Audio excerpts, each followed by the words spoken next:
श्रीशैलेशदयापात्रं धीभक्त्यादिगुणार्णवं यतीन्द्रप्रवणं वन्दे रम्यजामातरं मुनिं लक्ष्मीनाथसमारम्भां नाथयामुनमध्यमाम् अस्मदाचार्यपर्यन्तां वन्दे गुरुपरम्परां यो नित्यमच्युतपदाम्बुजयुग्मरुक्म व्यामोहतस्तदितराणि तृणाय मेने अस्मद्गुरोर्भगवतोऽस्य दयैकसिन्धोः रामानुजस्य चरणौ शरणं प्रपद्ये।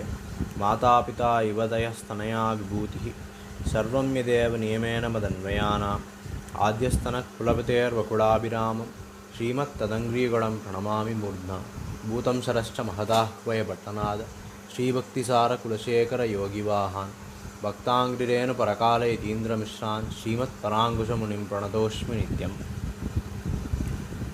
சுவாமி நாதமுனிகளுக்கு நம்மாழ்வார் பவிஷ்யதாச்சாரியருடைய விக்கிரகத்தை அருளினார் என்பதை நாம் அனுபவித்திருந்தோம்.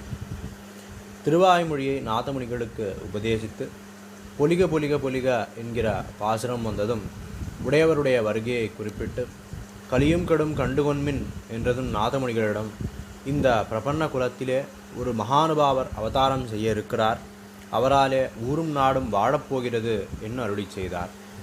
நாதமுனிகள் இயலும் இசையும் ஏறிட்டு ஆழ்வாரை திருவுள்ளம் மகிழச் செய்தார். தேவரீர் 3 காலங்களும் அறிந்த முனிவராகையாலே தேவரீர் அறியப்போகாது ஒன்றுமில்லை. அந்த மகாபுருஷரின் திருமேனியை தேவரீர் பாவித்து காட்டியருள வேணும் என்று பிரார்த்திக்க அவரும் அந்த ராத்திரியிலே நாதமுனிகளுக்கு கனவிலே ஆழ்வார் தோன்றினார். 12 திருமண்காப்புகளும் காஷாய பரிவட்டமும் முக்கோல் பிடித்த முன்கையும் நீண்ட திருக்கரங்களும் நெடுகிச் சிவந்த திருமேனியும் அருள்பொழியும் முகமும் முறுவலும் திருக்கண் மலருமாக சேவை காட்டி அம்மகாபுருஷர் இருக்கும்படி இது என்று சொல்லி, மேலும் இவர் மூலமாக பிரபன்ன குலத்தில் சேர்ந்தார், எல்லாம் தவறாமல் பேறு பெறப் போகிறார்கள் என்று அருளி செய்து தேவரீருடைய திருவம்சத்திலே வர இருக்கும் தேவரீருடைய பேரனார் இவரை நேரிலே காணப்போகிறார் என்னும் அருளி செய்தார்.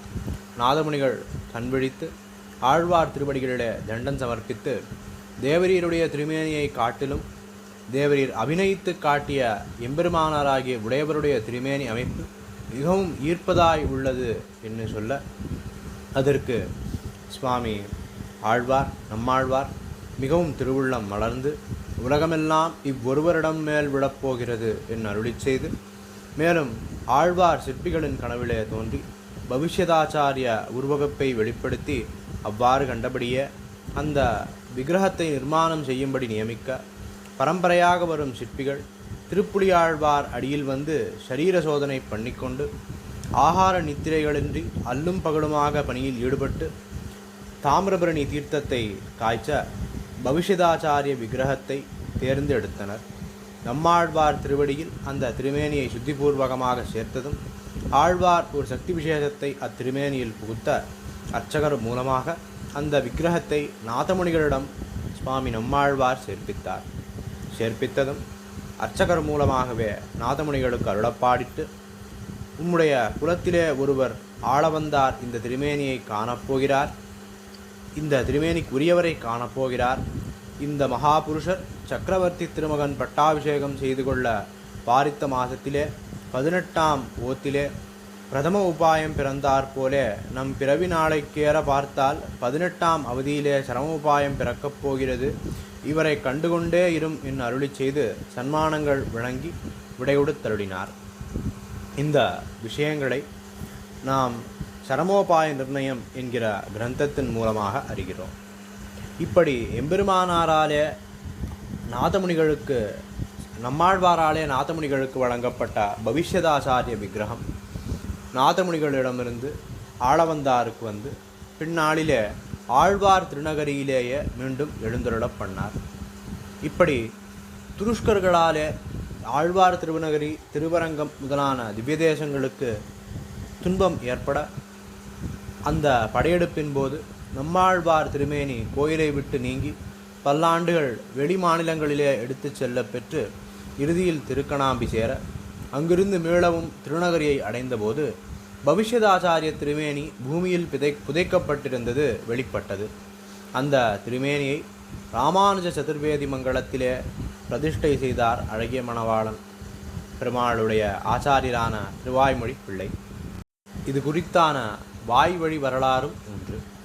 மதுரகவிகள் நம்மாழ்வார் கனவிலே நியமித்தபடி ஆழ்வாருடைய திருமேனியை எழுந்தருளப் பண்ணுவதற்காக தாமிரபரணி நீரை காய்ச்ச முதலில் உடையவர் திருமேனி தோன்றி எழுந்தது.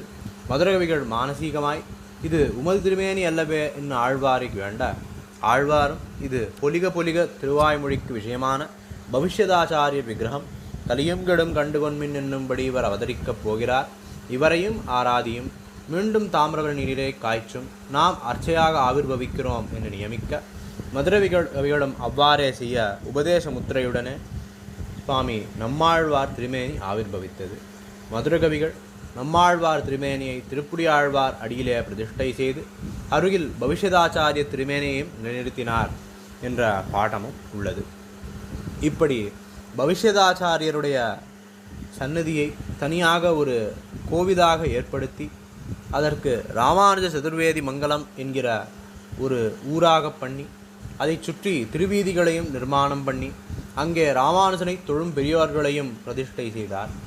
திருநகரியை புனருத்தாரணம் செய்தபோது தமக்கு கிடைத்த உடையவர் திருமேனியை நாயனாருக்கு காட்ட மாமுனிகளும் அந்த திருமேனியை தனிக்கோயிலிலே அர்ச்சா திருமேனியாக கண்டு அவரை அவ்விடத்திலே கைங்கரியங்களை செய்ய துவங்கினார். அழகிய மணவாளப் பெருமாள் நாயனாராகிய மணவாள மாமுனிகள் தமது ஆச்சாரியராகிய திருவாய்மொழி பிள்ளை காட்டியருடைய உடையவர் திருவடிகளில் மிகவும் ஈடுபட்டு பிரவணராய் விளங்கியபடியை கேட்டு அவரை யதீந்திர பிரவணர் என்று சிறப்பு திருநாமிட்டு நல்லார்னவில் திருக்குறுகூர் என்று ஆழ்வாராலே போற்றப்பட்ட பெருமக்கள் அடிபணிந்து போற்றினர். யதீந்திர பிரவணர் என்ன சிறப்புக்கு ஏற்றபடி அழகிய மணவாளப் பெருமாள் நாயனார் ஆழ்வார் திருநகரி ஸ்ரீ ராமானுஜ சதுர்வேதி மங்கலத்தில் கோயில் கொண்ட எதிராஜர் விஷயமாக 20 ஸ்லோகங்களிலே எதிராஜ விம்சதி என்ன ஸ்தோத்திரத்தை விண்ணப்பம் செய்தார். அதை திருச்செவி சார்த்தி பாகவதோத்தமர்கள் பாராட்டி பிற்காலத்திலே ஒரு பாடலை அருளினார்கள். வல்லார்கள் வாழ்த்தும் குருகேசர் தம்மை மனத்து வைத்து சொல்லார வாழ்த்தும் மணவாள மாமுனி தொண்டர்குழாம் எல்லாம் தழைக்க எதிராச விம்சதி இன்றளித்தோன் புல்லாரவிந்தன் திருத்தோள் இரண்டையும் போற்று நெஞ்சே என்று ஆழ்வார் பக்கலிலும் எம்பெருமானார் பக்கலிலும் கைங்கரியமே புருஷார்த்தமாக எழுந்தருளியிருந்த திருவாய்மொழி பிள்ளை நாயனாருடைய ஞான பக்திகளைக் கண்டு அவரை மிகவும் ஆதரித்து அன்பு காட்டி பிரீதி அடைந்தார். தொடர்ந்து நாளைய பதிவிலே சுவாமி அழகிய மணவாள மாமுனிகள் விஷயமான வைபவங்களை அனுபவிப்போம். ஸ்ரீமதே ராமானுஜாய நமः.